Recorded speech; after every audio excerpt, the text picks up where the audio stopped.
అందరికీ నమస్కారం అండి. అక్షరా ఛానల్కి స్వాగతం, సుస్వాగతం. రేపు శివరాత్రి కదండి. మనం శివుణ్ణి లింగం రూపంలో పూజిస్తున్నాం కదా.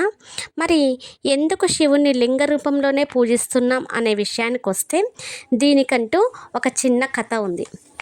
అదేంటంటే పురాణ కథల ప్రకారము ఒకసారి భృగు మహర్షి వైకుంఠానికి వెళ్ళినప్పుడు విష్ణుమూర్తి అతడు రాకను గమనించక ఉంటాడనమాట. అప్పుడు ఆ భృగు మహర్షికి చాలా కోపం వస్తుంది. అప్పుడు ఏం చేస్తాడంటే ఆ భృగు మహర్షి విష్ణుమూర్తి వక్షస్థలం పైన కాలితో తన్నుతాడు. ఆ విధంగా ఆ కాలితో తన్ని తిరిగి కైలాసానికి చేరుతాడు. అక్కడ శివుడు ఆనంద తాండవం చేస్తూ ఉంటాడు ఆ సమయంలో. అప్పుడు శివుడు కూడా ఆ భృగు మహర్షి రాకను గమనించకుండా ఉంటాడు.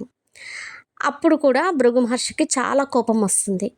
అప్పుడు భృగు మహర్షి శివునితో ఏం చెప్తాడంటే, నిన్ను నిజ రూపంలో కాకుండా లింగ రూపంలో నువ్వు పూజలు అందుకుంటావు అని చెప్తాడనమాట. అలా మనము లింగ రూపంలో శివుణ్ణి పూజిస్తూ ఉన్నాం. ఇంకా శివుని లింగాలు చాలా రకాలుగా చెప్పుకోవచ్చు. అదేంటంటే శివుని లింగాలు స్వయంగా వెలిసినాయనుకోండి, వాటిని స్వయంభూ లింగాలు అంటాం. అలా కాకుండా దేవతలు ప్రతిష్ఠించిన లింగాలైతే వాటిని దైవలింగాలు అని పిలుస్తాం. అలా కాకుండా మహర్షులు స్థాపించిన లింగాలని ఋషిలింగాలు అంటారు. అలానే కాకుండా నర్మదా తీరంలో కనిపించేవి బాణలింగాలు. ఇంకా పంచభూత లింగాలు అనేవి ఉన్నాయి.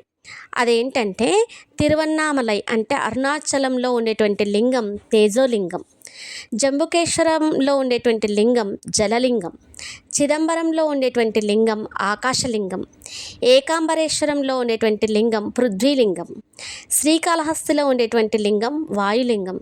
ఇలా మనకు పంచభూత లింగాలు అనేవి ఉన్నాయి.